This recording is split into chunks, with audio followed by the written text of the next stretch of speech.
So the picture is of Savitri after having had this amazing experience of the union of her individual soul with the central being. She finds herself human upon earthly soil. She's back in the little hut with Shraddhavan sleeping by her side, and but she can clearly see that her soul chakra, the psychic chakra, has opened up, and there she because of that, she sees that there's no separation between the soul and the mind, that the soul is participating fully in the outer life, no? And her whole being, we could say, is centered there in the soul, calling to the mighty Mother to take possession of this whole body, this whole individual being. And that is exactly what happens. A living image of the original power, a face, a form, came down into her heart and made of it its temple and pure abode. And when that happens, when the feet of this form of the Supreme Mother have touched the soul center, the deep heart center, it's as if there's an earthquake, a mighty movement rocked the inner space, as if a world were shaken and found its soul.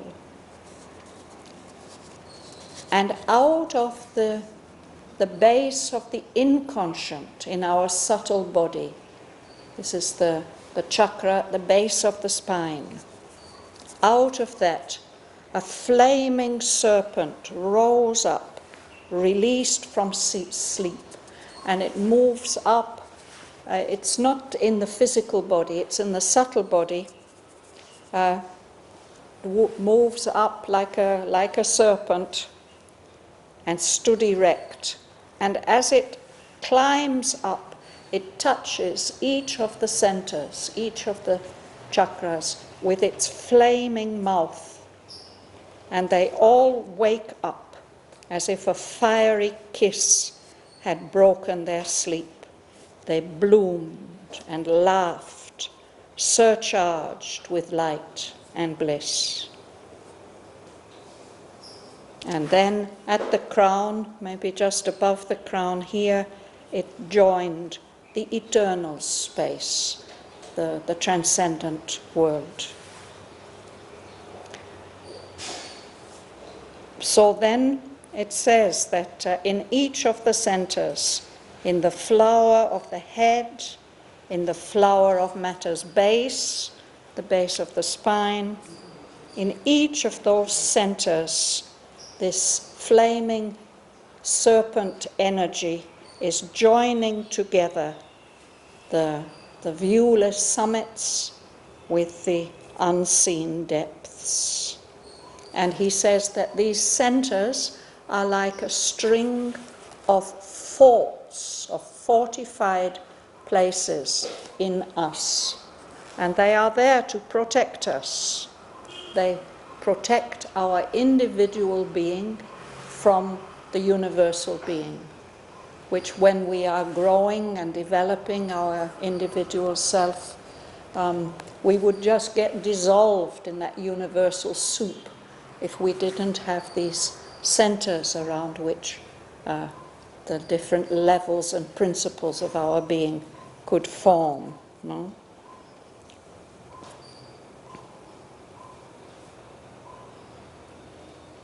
These are safeguarding us against the enormous world. These are our lines, our individual lines of self-expression in the vast. So that's where we stopped. I'll read on from there.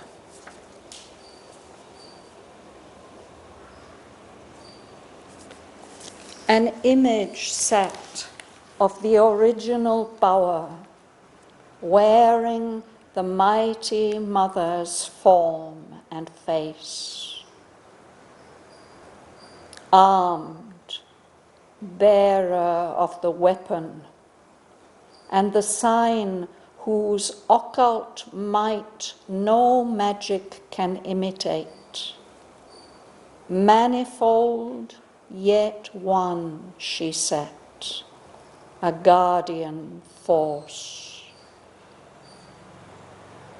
A saviour gesture stretched her lifted arm, and symbol of some native cosmic strength, a sacred beast lay prone below her feet.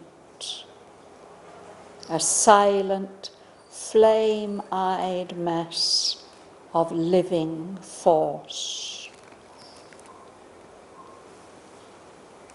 All underwent a high celestial change, breaking the black inconscience blind mute wall, effacing the circles of the ignorance. Powers and divinities burst flaming forth. Each part of the being, trembling with delight, lay overwhelmed with tides of happiness, and saw her hand in every circumstance, and felt her touch in every limb and cell. In the country of the lotus of the head, which thinking mind has made its busy space. In the castle of the lotus twixt the brows, whence it shoots the arrows of its sight and will. In the passage of the lotus of the throat, where speech must rise, and the expressing mind, and the heart's impulse run towards word and act, a glad uplift and a new working came. The immortal's thoughts displaced our bounded view. The immortal's thoughts, earth's drab idea and sense. All things now bore a deeper, heavenlier sense. A glad, clear harmony marked their truth's outline, reset the balance and measures of the world. Each shape showed its occult design, unveiled God's meaning in it for which it was made, and the vivid splendor of his artist thought. A channel of the mighty mother's choice, the immortal's will took into its calm control our blind or erring government of life.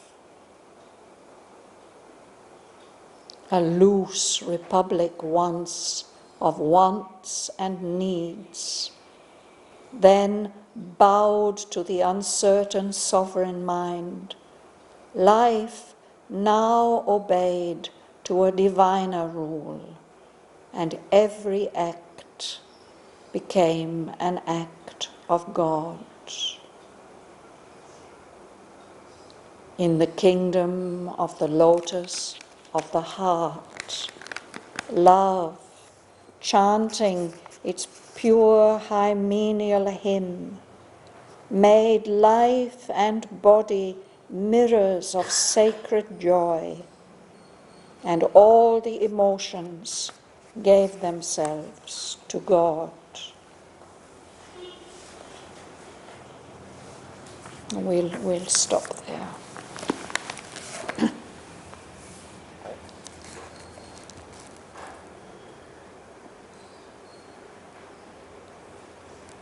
So who will read? You read. An image sad of the original power, wearing the mighty mother's form and face, armed, bearer of the weapon and the sign, whose occult might no magic can imitate. Manifold, yet one she sat, a guardian force, a savior gesture stretched her lifted arm, and symbol of some native cosmic strength.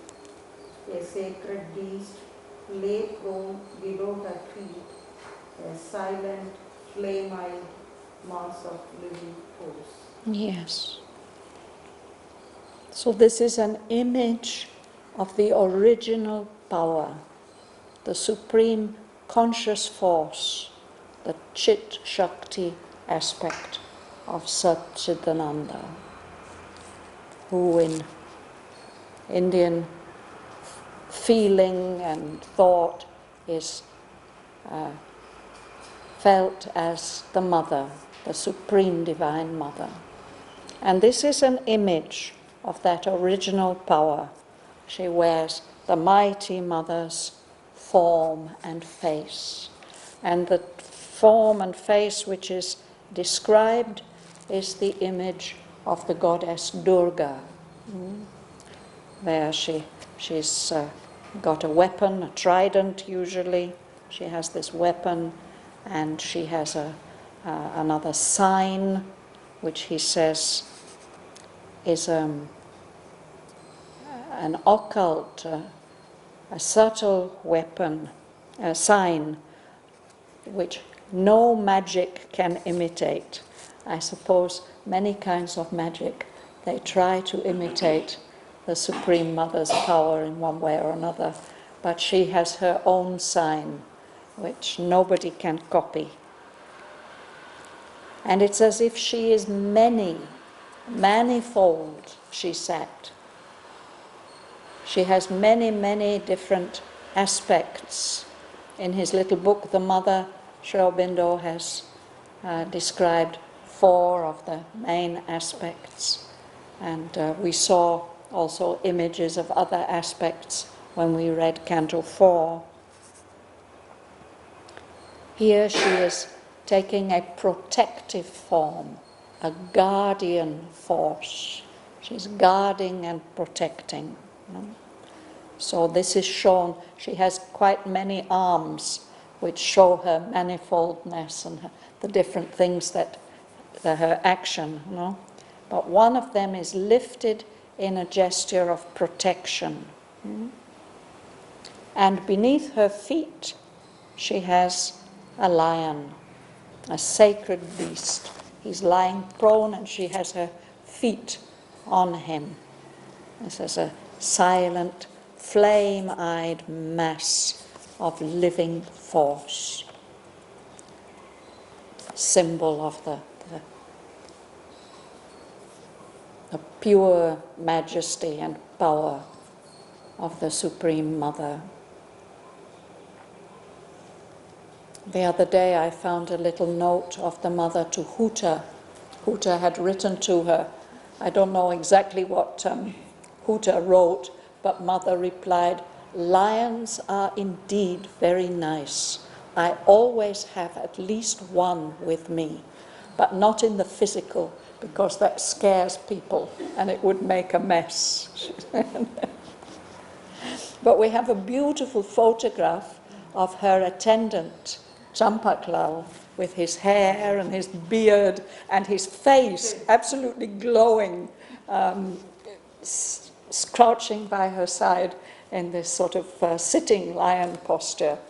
And she's written underneath, "The mother's lion."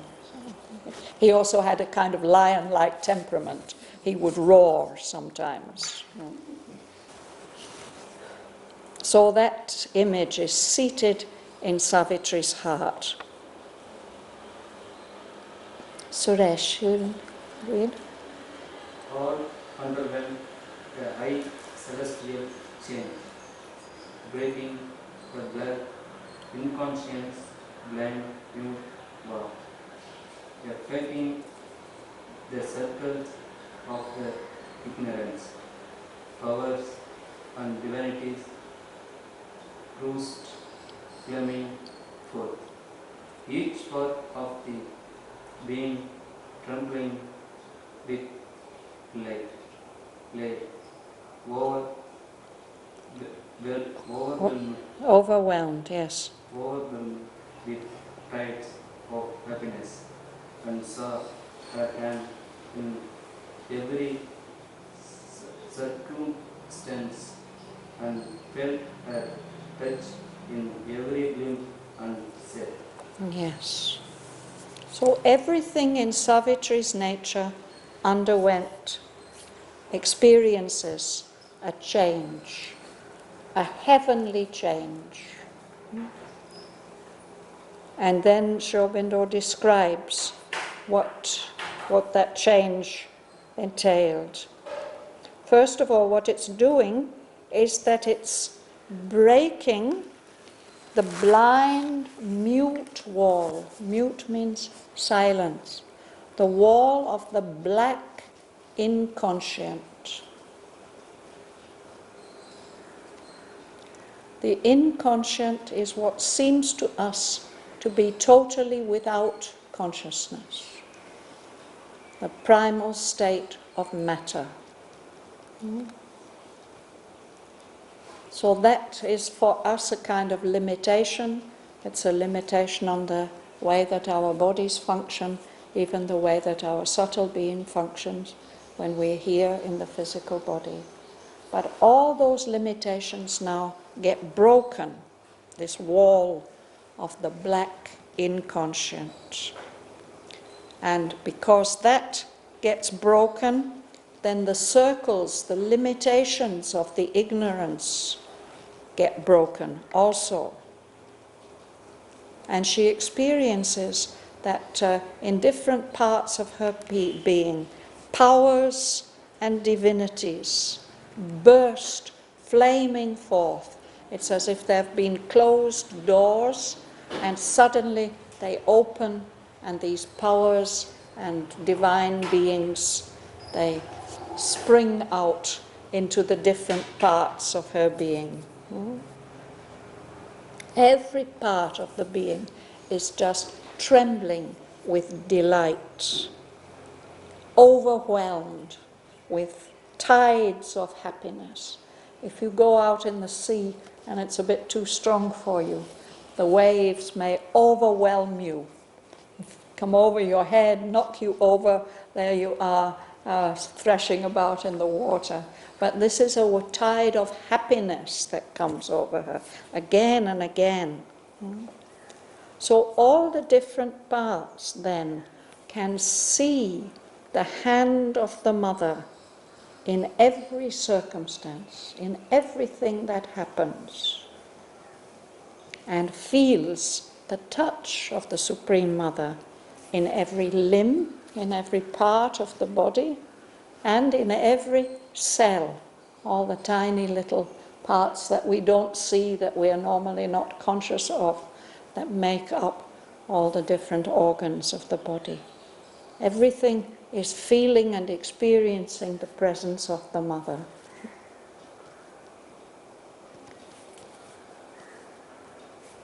So this is a transformation.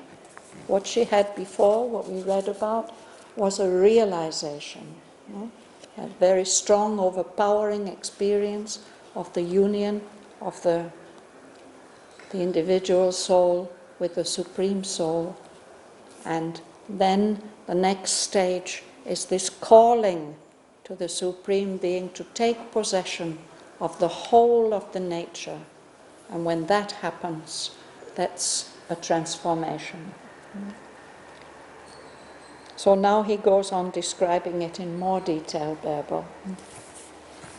and the Canto of the lotus of the head, which thinking mind has made its green space, and the castle of the lotus twigs ground, whence it shoots the arrows of exciting will, and the passage of the lotus of the throat, where speech must rise, and the expressing mind, and the heart's impulse run towards word and act.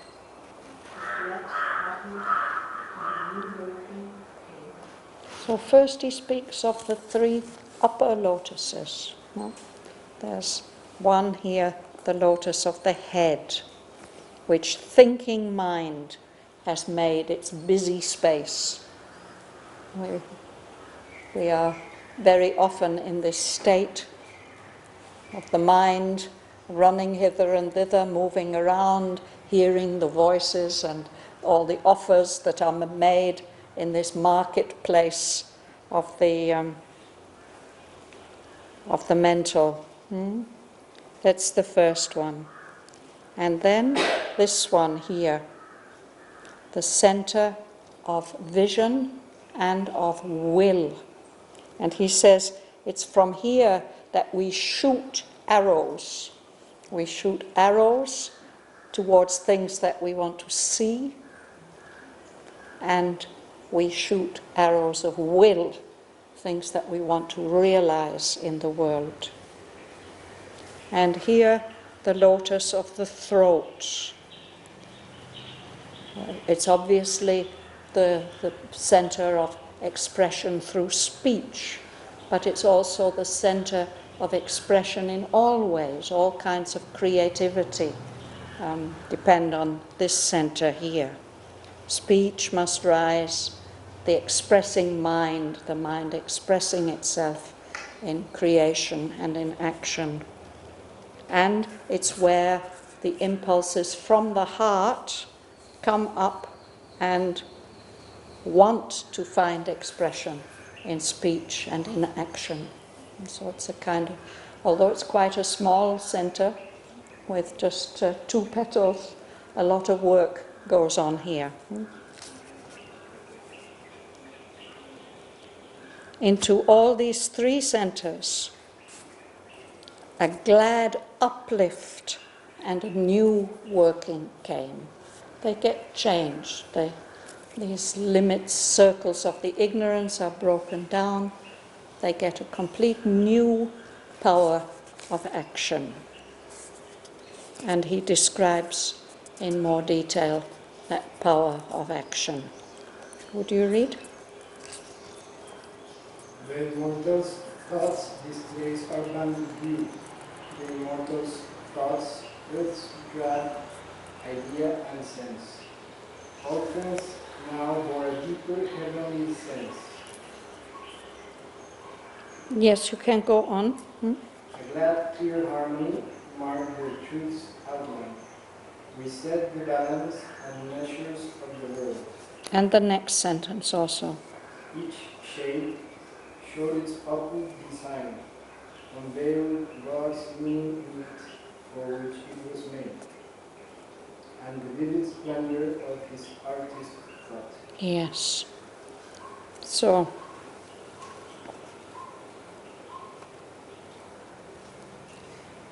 first he speaks of the thoughts, the higher centers. Instead of this bounded view of our normal mind, there's the immortal's thought. And of course the mind is where we have ideas, mental formations, and it's also where we receive the sense impressions and interpret them. So instead of our dull, drab, limited way of doing things, this in Savitri now, this gets transformed so that it is the thoughts of an immortal or the immortal that take and occupy the mental space.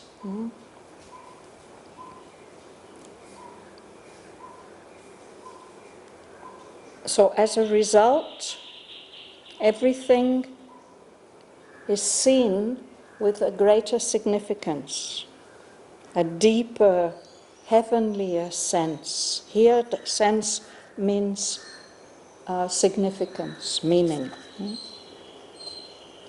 And it's seen that everything, the outline of the truth of things, all the appearances of the world is now stamped with, characterized by a glad, clear harmony. Everything looks happy and harmonious in its place. So this means she's seeing the world in a completely different way. This reset the balance of the world, the way that she's seeing it, the way that she's measuring the world. All our perceptions are determined by the balance and measures that we have sort of preset in our minds. All this gets changed. So from the vision point of view, even the shapes are seen differently. Each shape shows its occult design, its inner shape, its subtle prototype, we could say. And to her sight, her changed sight, each thing reveals the meaning in it for which it was made. Mentally, we can realize that everything here is a symbol of something divine, but we don't usually see it like that. We see chair, table, window, tree, flower, no? We don't see that deeper purpose and meaning that is made. And we don't see then God's artistry, the vivid splendor of God's artist thought, which is expressed in each and every appearance.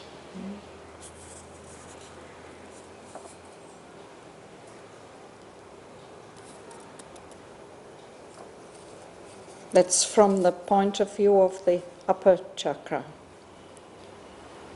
And then the will comes next. Alice, would you read? The channel of the mighty mother's choice, the immortal's will took into its calm control our blind or erring government of life, a loose republic, once of wants and needs, then bowed to the uncertain, softened mind, life now obeyed to a diviner rule, and every act became an act of God. Thank you.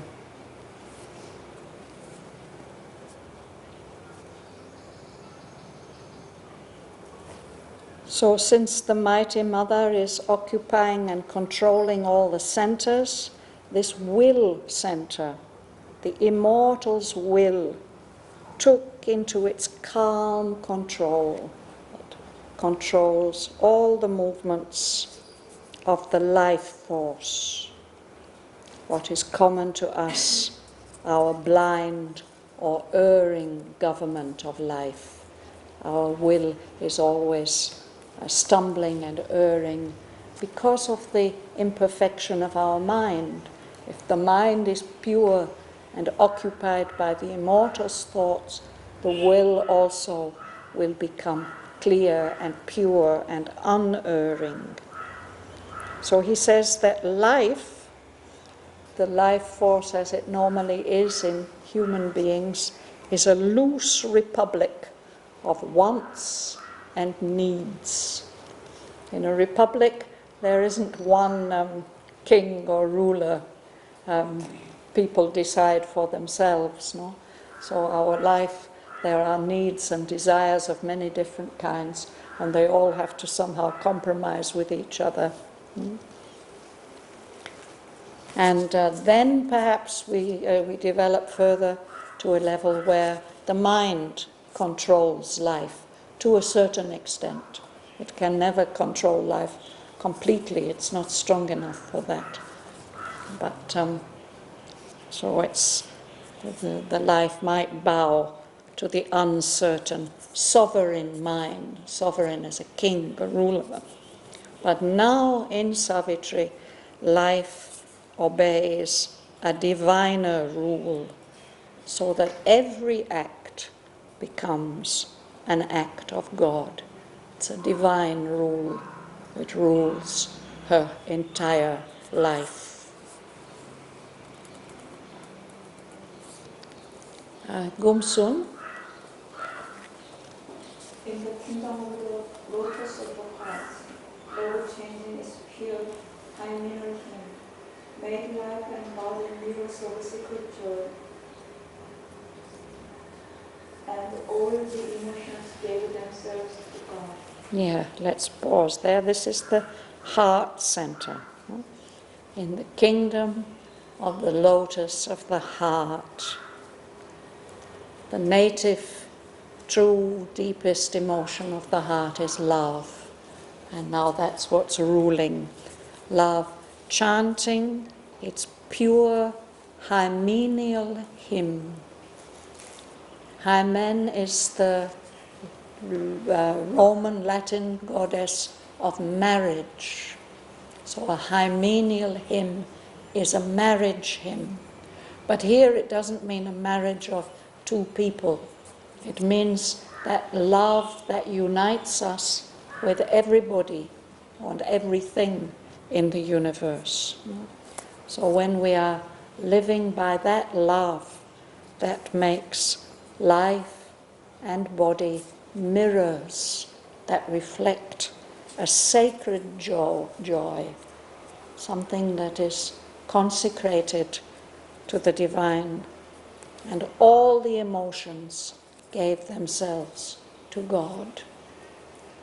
In yoga, this conversion of the heart center can be the most powerful movement if it happens, no? That suddenly it's the divine lover that we are seeing and experiencing everywhere, and all our actions and feelings are turned towards him or her, if it's the mother. Mila. In the navel lotus brought in pale rage, its proud ambitions and its master lusts were tamed into instruments of a great calm sway, to do a work of God on earthly soil. So the navel lotus here. This is the chakra that we associate with strong lower emotions. But it's also the center that links us with the outside world, our relationships and what we want to get done there. So he says that is a broad imperial range. It has a wide rule now in its transformed state. So those feelings of pride and ambition and wishing to control and have mastery, these now, under the influence of the mother, get turned into instruments for her rule, her great, calm sway. Sway is the word that we use for the rule of the king or the emperor. That's where his will holds sway. It decides which way things go. So this, where we could say this center of our self-will, our ambitions and desires, this gets turned into instruments of that great calm rule of the mother, to do here in the material world a work of God. Uma. In the naval meta centers, speaking past the established theme of daily wrath, desire was changed into a sweet and boisterous grave. A round of little words with love inside. This is, I'm very, very fond of this description of what happens down here in this lower center. It's quite narrow and limited. It's where all the small desires are. But these are also the enjoyments of the senses. And when it gets divinized, then what happens there is, he says, a childish game. Our daily dwarf desires, these tiny little things, they get changed into a sweet and boisterous play, a romp of little gods with life in time. A romp, it's children playing, a boisterous play of children. And in some of our South Indian temples here, we see friezes of these little gods, these ganas. They are servants of Lord Shiva, and they get his work done. But they are always shown dancing and singing. They are little dwarf beings, fat little fellows, and they dance in a funny way, and they drum on their drums. And there's one of Sunilda's New Year's musics where he shocked everybody by, at the end, putting in a romp, this dance of these little gods in time. It's very funny and quite unlike his usual style of composition. But I think this is what it expresses when this nether center gets transformed. Then life becomes fun for the senses and for the body in a way that wasn't possible before.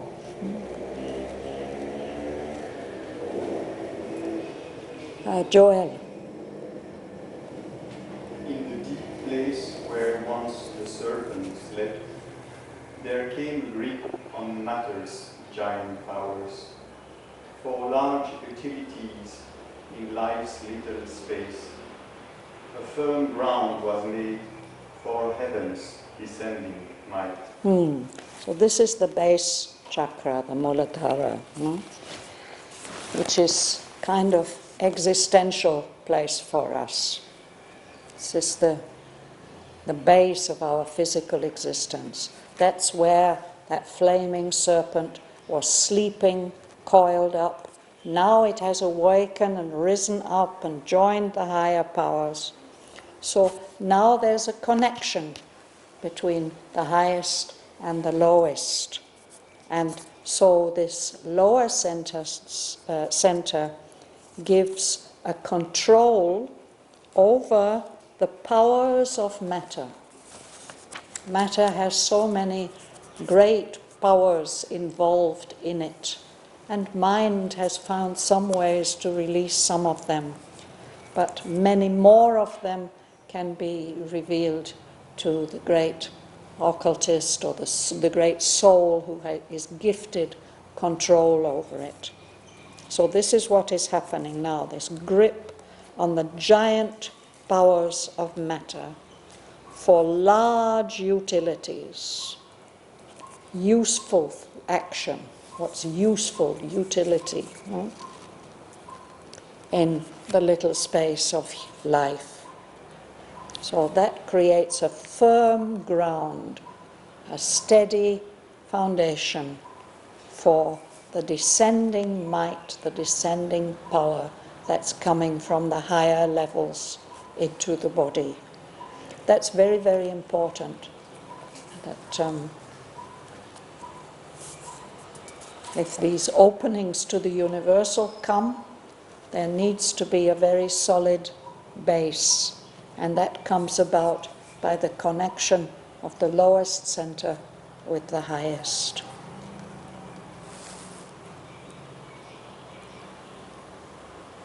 Sergei. Behind all rain was our injustice soul, casting aside its veil of ignorance, a light arose and cosmic bliss and powerless, into the harmony of its human state.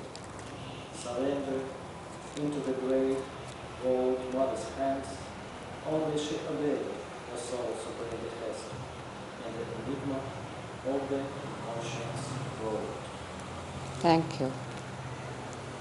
So behind all this action which is going on, this transformation, behind all these different powers and center, her Savitri's soul, her deathless soul, her sovereign soul. The soul should be the ruler of our nature. And that is what has happened to her now. The soul has taken control of the whole being.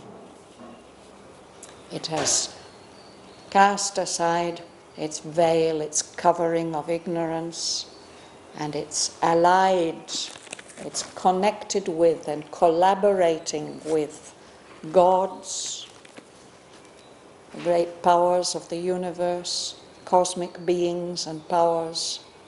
It is building up the harmony of its human state, putting each thing and part into its place so that everything works together in harmony. And all this is surrendered into the hands of the great world mother, so that she, Savitri, obeys only the command of the mother. Here she is in this mysterious world, this world which is a puzzle and an enigma,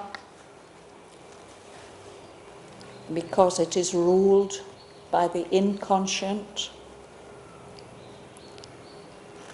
So often it's difficult for us to know what to do. But if the whole of us is surrendered to the mother, and it's always the mother's command which is showing us what to do, then that changes life completely.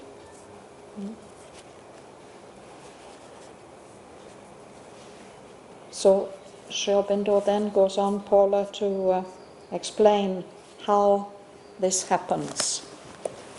A secret soul behind, supporting all, is master and witness of our ignorant life, admits the person's look and nature's role.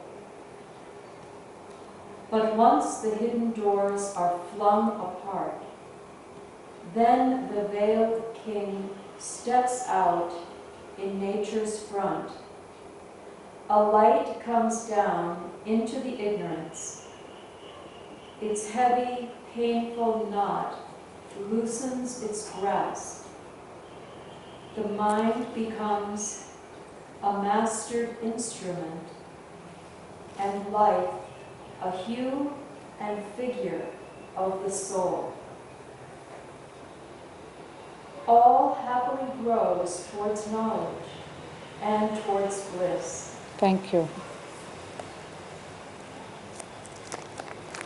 So even in our ordinary life, even as things are for most of us most of the time, there's a secret soul. The soul is secret behind, supporting everything. It is the master and the witness of our ignorant life.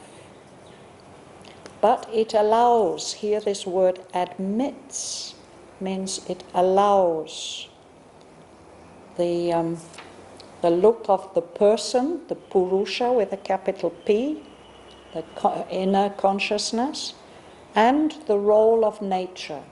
So there's a kind of duality, the two in one, the inner consciousness and the outer play of nature.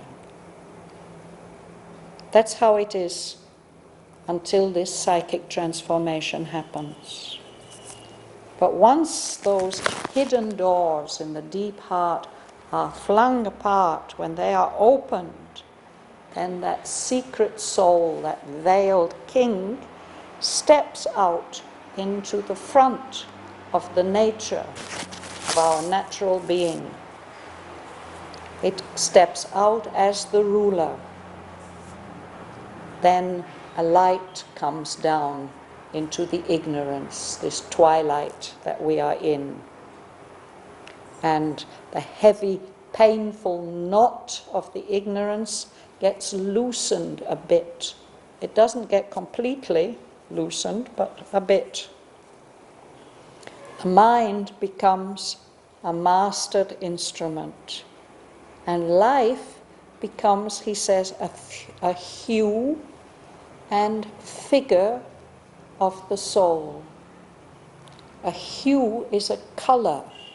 You know, there are 7 hues in the rainbow. So that light of the soul is the ruler. It may express itself in different hues. But if our life can become a hue of the soul, and not only a hue, but a figure, a form and representation of the soul. When that happens, everything in us grows happily towards knowledge and towards bliss. And then we can start treading the sunlit path.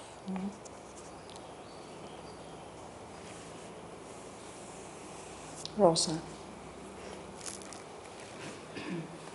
The divine presence then takes nature's place and pushes the movements of our body and mind, possessor of our patient hopes and dreams, the beloved despot, our thoughts and acts.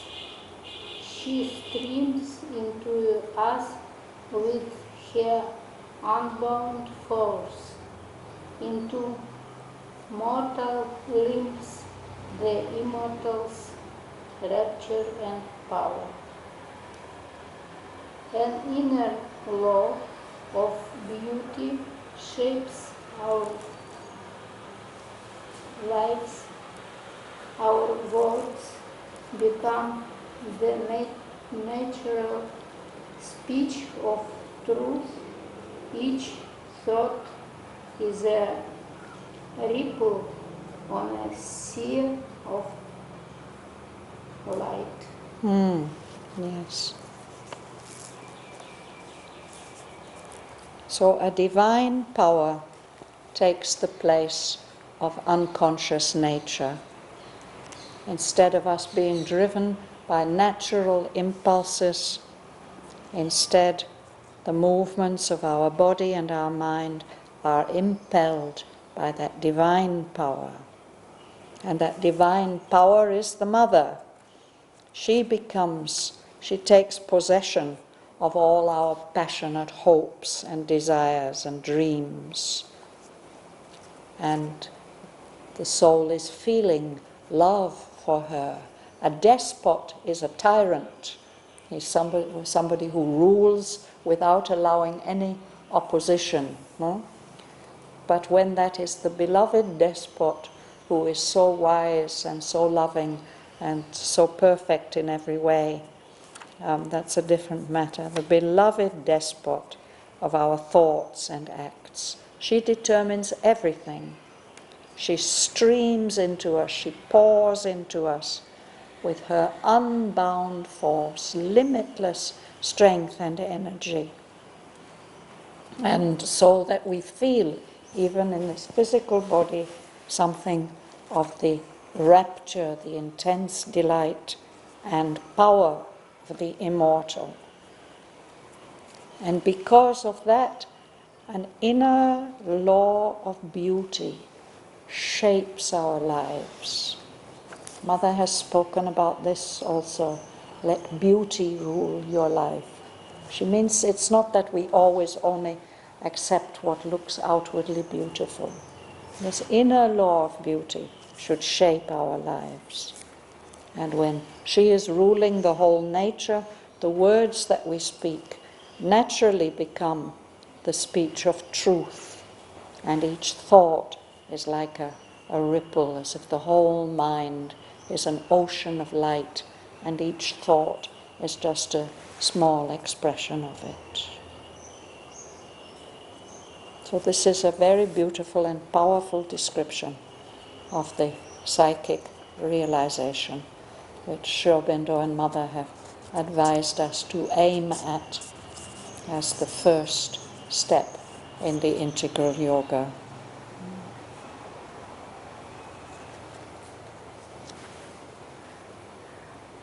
So next week we'll complete the canto and move on to the next one.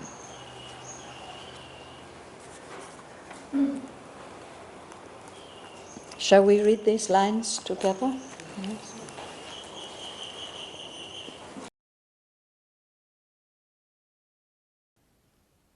An image set of the original power, wearing the mighty Mother's form and face,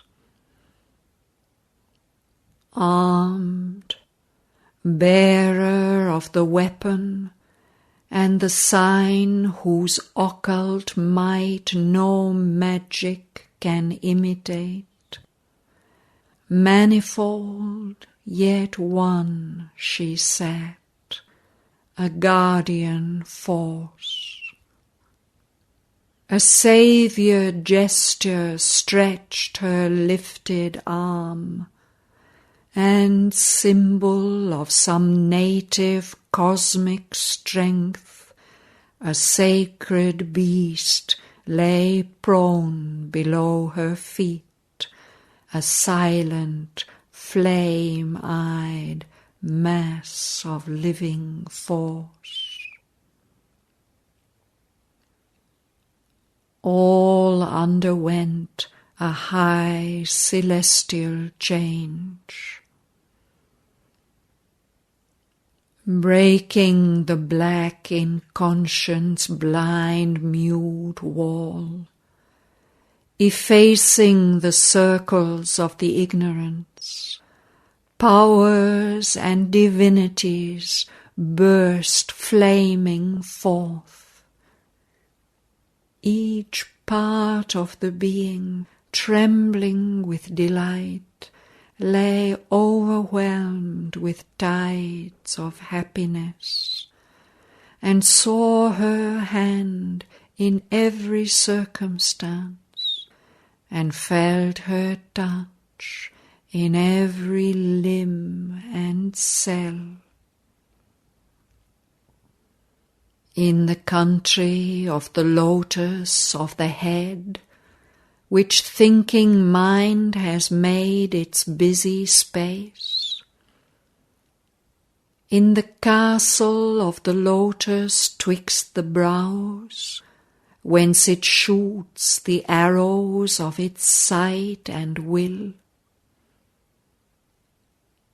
in the passage of the lotus of the throat, where speech must rise, and the expressing mind, and the heart's impulse run towards word and act, a glad uplift and a new working came.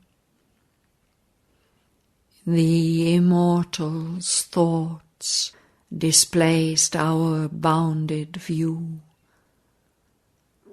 The immortal's thoughts, earth's drab idea and sense. All things now bore a deeper, heavenlier sense. A glad, clear harmony marked their truth's outline, reset the balance and measures of the world.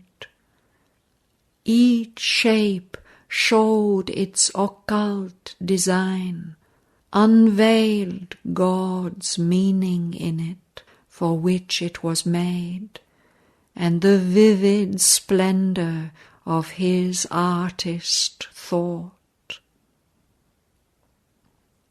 A channel of the mighty Mother's choice, the immortal's will took into its calm control our blind or erring government of life.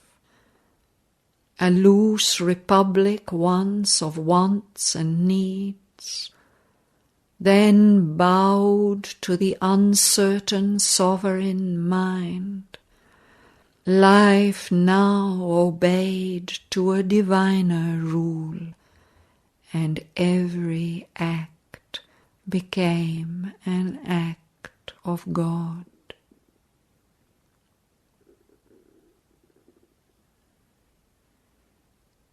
In the kingdom of the lotus of the heart, love, chanting its pure hymeneal hymn, made life and body mirrors of sacred joy, and all the emotions gave themselves to God.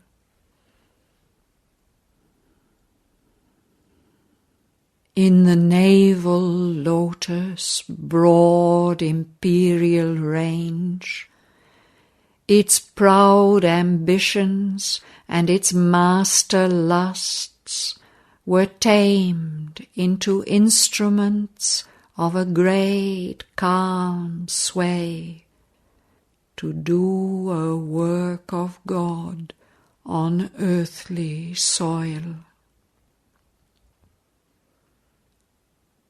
In the narrow nether centre's petty parts, its childish game of daily dwarf desires was changed into a sweet and boisterous play, a romp of little gods with life in time.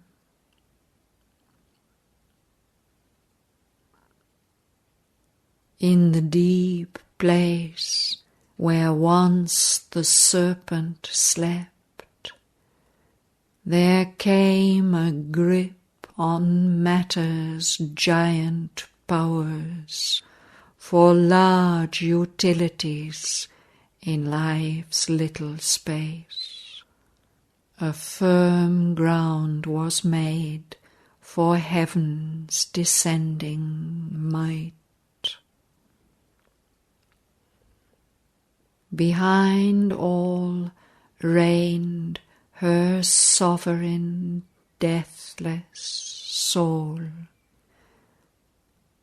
casting aside its veil of ignorance, allied to gods and cosmic beings and powers, it built the harmony of its human state. Surrendered into the great world mother's hands, only she obeyed her soul's supreme behest in the enigma of the inconscious world. A secret soul behind, supporting all, is master and witness of our ignorant life, amidst the person's look and nature's role.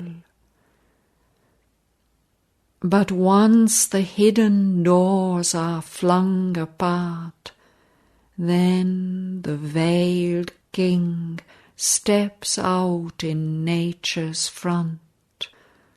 A light comes down into the ignorance. Its heavy, painful knot loosens its grasp. The mind becomes a mastered instrument, and life a hue and figure of the soul. All happily grows towards knowledge and towards bliss. A divine puissance then takes nature's place and pushes the movements of our body and mind.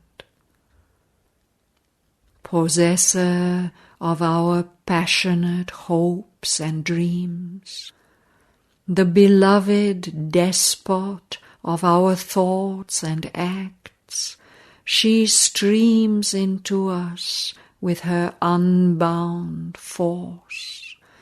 Into mortal limbs the immortal's rapture and power.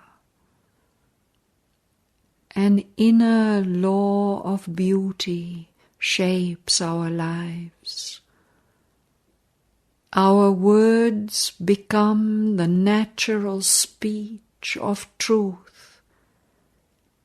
Each thought is a ripple on a sea of light.